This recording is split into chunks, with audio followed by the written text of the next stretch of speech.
Hi friends, welcome to மண் வாசம் channel. இன்றைக்கி நம்ம சேனலில் பார்க்க போகிற ரெசிபி ஒரு அல்வா ரெசிபி தாங்க. அதுவும் உருளைக்கிழங்கு வச்சு நம்ம செய்ய போகிறோம். இப்போ பார்த்திங்கன்னா நான் ஒரு 200 கிராம் உருளைக்கிழங்கு எடுத்துருக்கேங்க. அவிச்சு வச்சுருக்கிறேன். இந்த தோல் எடுத்துகிட்டு நம்ம மசித்து எடுத்துக்கலாங்க. இந்த மாதிரி நம்ம கட்டி இல்லாமல் நல்லா வெண்ணெய் மாதிரி நல்லா மசித்து எடுத்துக்கணும்.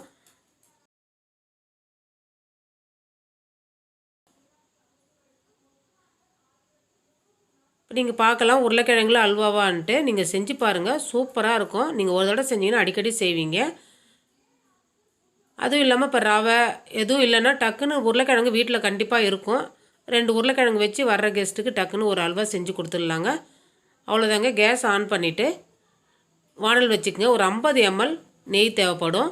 200 கிராம் உருளைக்கிழங்குக்கு 50 ml கரெக்டாக இருக்கும். இந்த அல்வா பார்த்திங்கன்னா செய்கிறதுக்கு ஈஸியாக செஞ்சிடலாங்க. யார் வேணாலும் செஞ்சிடலாம். அவ்வளோ சிம்பிளான ஒரு அல்வாவும் கூட. ஏன்னா நெய் காஞ்சதும் முந்திரி பருப்பு பார்த்திங்கன்னா உங்களுக்கு தேவையான அளவு நான் கொஞ்சம் கூடுதலாகவே சேர்த்துக்கிறேன். குழந்தைங்களுக்கு முந்திரி பருப்புனா ரொம்ப பிடிக்கும். இந்த மாதிரி நெய்யில் ஃபஸ்ட்டு வறுத்து எடுத்துக்கலாங்க. முந்திரி பருப்போடைய நிறம் மாறினதும் எடுத்துடலாங்க. அந்த நெய்யிலே இப்போ நம்ம மசிச்சு வச்சுருக்க உருளைக்கிழங்கு சேர்த்துக்கலாங்க. இப்போ 1 கப்பு உருளைக்கிழங்கு நான் அளவுக்கோசம் சொல்கிறேங்க. 1 கப்பு உருளைக்கிழங்குக்கு 1/2 கப்பு சர்க்கரை போடலாம்.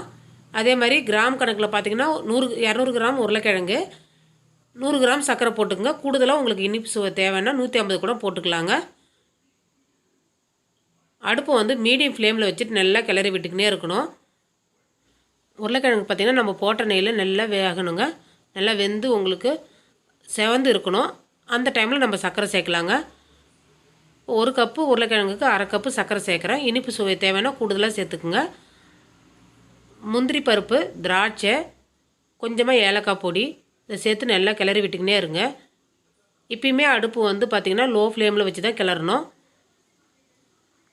ஏன்னா இதில் தண்ணிலாம் எதுவுமே சேர்க்கலை. அதனால் வந்து பார்த்திங்கன்னா உங்களுக்கு சர்க்கரை நல்லா வேகணும் இல்லைங்களா. அதனால் வந்து லோ ஃப்ளேமில் வச்சுட்டு நல்லா கிளறி விட்டுக்கினே இருங்க. சர்க்கரை சேர்த்து ஒரு 5 நிமிஷம் கிளறுனா போதுங்க. அவ்வளோதாங்க, ரெடி ஆயிடுச்சு நம்ம உருளைக்கிழங்கு அல்வா. இந்த அல்வா சாப்பிட்டாங்கன்னா உருளைக்கிழங்குல செஞ்சதுன்னே கண்டுபிடிக்க மாட்டாங்க. அவ்வளோ டேஸ்ட்டாக இருக்கும். சுட சுட சாப்பிட்டிங்கன்னா நல்லா சூப்பராக இருக்கும்.